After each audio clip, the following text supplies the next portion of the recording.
Okay, so underwriting is probably the most important thing for Mario and Luigi. There's a lot going on here, and we'll discuss that. But the obligation for them is to tell the truth, the whole truth, and nothing but the truth, as long as it's reasonable. Now, Mario and Luigi, they're famous people. You know, their activities are well known, so there's nothing that can be hidden from the insurance companies.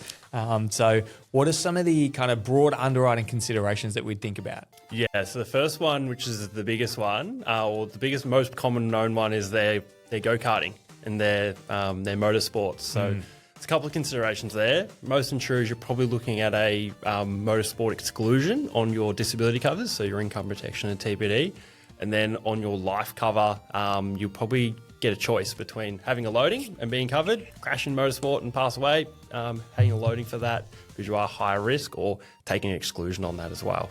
Yeah, and it's one thing. If they were going go-karting once a year, or, you know, every time they went to an event, like, you know, once every 5 years, not an issue. These guys are go-karting. They're racing every day. Yeah. Especially when you were growing up. They were racing every day. They were racing every day, and they were racing on Rainbow Road too. Yeah, that's it. And spinning out, and it's a dangerous, you know, going over those bananas is dangerous work as well. So watch out for those blue shells. Yeah.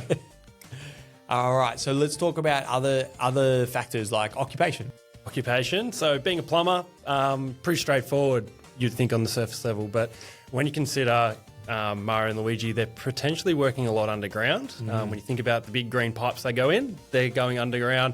Depending on how long they spend under there, and the risks of that may consider them uninsurable at that point. It is one thing when it comes to occupation, it's not just your job title, I'm a plumber, it's also your activities at work. So, you know, these guys, well, is that work, is that not? I guess it is. They're going down pipes, so it must be a part of their work-ish. So it's their activities at work as well. So, yeah, as you said, going underground, higher risk from an insurance point of view. Anything else about their occupation? Luigi, you've got a few other things that you do on the side. Yeah, I just kept you out of this one, Mario, but I've got an extermination business in my haunted house. So Luigi has his own game called Luigi's Haunted House, and he's exterminating the ghosts. Yeah. Looking at that and going, well, sometimes insurers will cover, if you have two occupations, two different businesses, if those jobs are very similar. Plumbing, ghost extermination, very different. You're probably looking at not having the income covered from that, but you're probably looking at even a second occupation exclusion, which could mean that any duties that you do whilst you're doing that job, if you hurt yourself, become unable to work in your main occupation, you may actually not be covered. Yeah. So it's a little bit complex when you've got multiple occupations, and I guess, you know, there's not too many of our actual clients at Skye who do ghost exterminating, so we don't have experience in this area, to be fair. But yes, it does depend on, you know, how similar it all is. Right. Any other things from a concern when it comes to underwriting?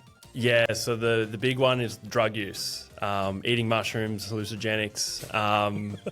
Mario and Luigi do that fairly often. Too often. Yeah. And really, I actually don't know the stats at the moment, but once in the last few years is enough to be a decline. So that's a key consideration. Yeah, and drug use is an interesting thing. So insurance companies' marijuana use is less of a concern than something like a cocaine or you know, MDMA or anything like that. So those more hard drugs is much more strict. Marijuana is a little bit less strict. So, but you know, it is a big part of Mario and Luigi's world is eating those mushrooms. Yeah, get that extra size and strength, and away you go.